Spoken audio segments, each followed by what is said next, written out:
A Boeing 747 carrying 524 people on board suddenly lost its tail section while flying at an altitude of 24,000 feet.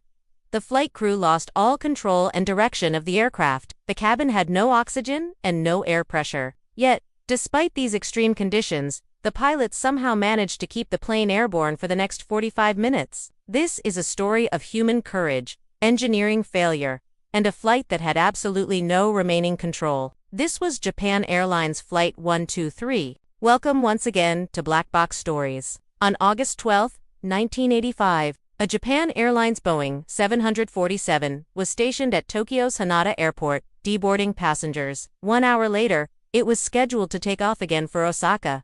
Thousands of people traveled daily between Tokyo and Osaka, but this day was especially busy due to the Obon holiday season in Japan, and many people were heading to their hometowns. After cleaning, Flight 123 boarded 509 passengers and 15 crew members. For the crew, it was a routine flight. However, passengers had no idea that the aircraft they were boarding was harboring a hidden structural flaw, one that had gone unnoticed for years. Because of a tight schedule, this particular Boeing 747 was already on its sixth flight of the day. The cockpit crew included 49-year-old Captain Masami Takahama, who had over 12,000 hours of flight experience. The first officer was 39-year-old Yutaka Sasaki, who was undergoing evaluation for a promotion to captain, and this flight was critical for that purpose. He had logged 3,900 hours of flight time. The third crew member was 46-year-old flight engineer Hiroshi Fu, whose job was to monitor technical systems from behind the pilots.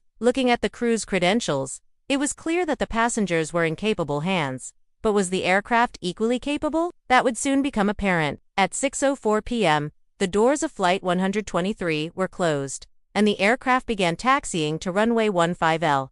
The flight to Osaka was a short one, just 1 hour and 12 minutes. The plan was to start descent shortly after reaching the cruising altitude of 24,000 feet. The weather in Tokyo was clear, but thunderstorms were reported in other parts of Japan. So the aircraft was instructed to take an oceanic route instead of flying directly. At 6:12 p.m., after receiving clearance, the aircraft took off successfully. Everything up to this point was normal. But just 12 minutes after takeoff, while flying over Sagami Bay, a mysterious loud noise was heard inside the aircraft, followed by a rupture in the tail section. Passengers, moments ago excited about going home, were instantly thrown into terror. The noise created panic, and loose objects began to get sucked toward the opening. It happened so quickly that no one could grasp what was going on. Even the cockpit voice recorder captured the strange sound. As the plane climbs, outside air becomes thinner, and oxygen levels decrease. To counter this, cabins are pressurized artificially to resemble ground-level pressure. The pressure difference between the inside and outside means that the cabin walls must withstand constant force. If even a small part is weak, it can rupture, leading to decompression. That is exactly what happened on Flight 123.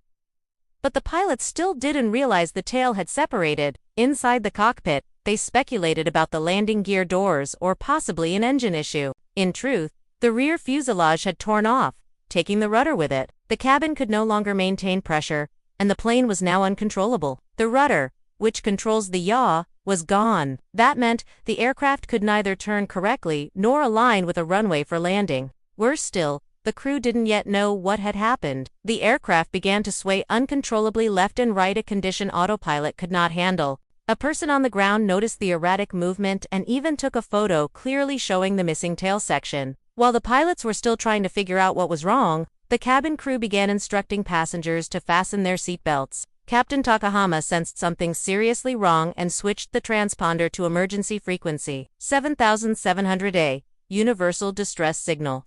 This notified all control towers that Flight 123 was in an emergency. The captain requested permission to return to Tokyo. The control tower approved a 90-degree turn. The first officer attempted to bank the plane right to 40, but the aircraft banked far beyond that, alarming both pilots. Captain Takahama was heard shouting to reduce the bank angle, but the plane did not respond. The flight engineer reported that the hydraulic pressure was dropping quickly, and moments later, it hit zero. At that point, all three cockpit crew members realized the aircraft was now completely out of control. Aircraft controls like ailerons, elevators, and flaps require hydraulic power to move. especially during flight when air resistance is high. The tail rupture had also severed the hydraulic lines, rendering all control systems useless. At 24,000 feet, Japan Airlines Flight 123 was dealing with multiple failures. Cabin pressure was gone, oxygen masks had deployed, and now the pilots and passengers were showing signs of hypoxia condition caused by low oxygen that leads to confusion.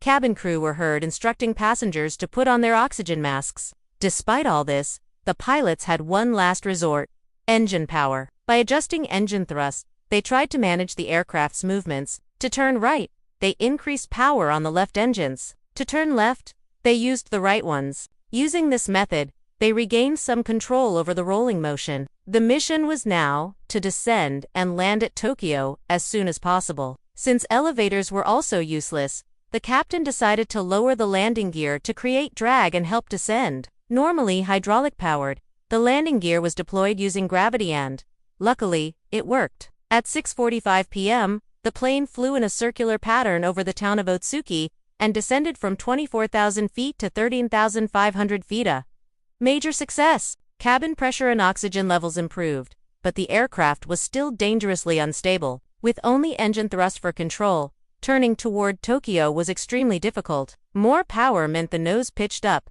decreasing speed. If the speed dropped too low, the plane could stall and crash. Unwillingly, the aircraft entered Japan's mountainous terrain. Flying at low altitude without proper controls, turning toward Tokyo was nearly impossible. At 6:48 p.m., the captain urged a right turn to avoid an approaching mountain. But sharp turns with engine power alone were impractical.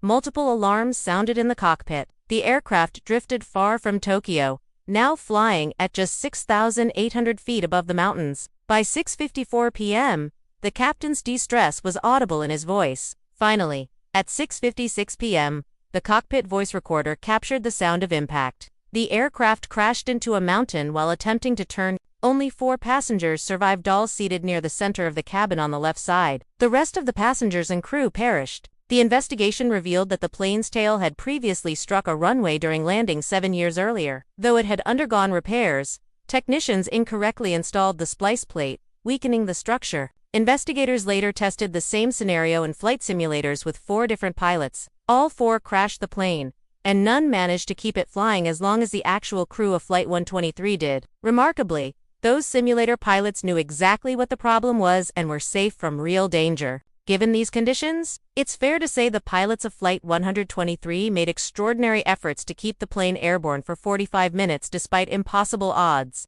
Thank you for watching Black Box Stories. Don't forget to like and share this video. See you in the next one.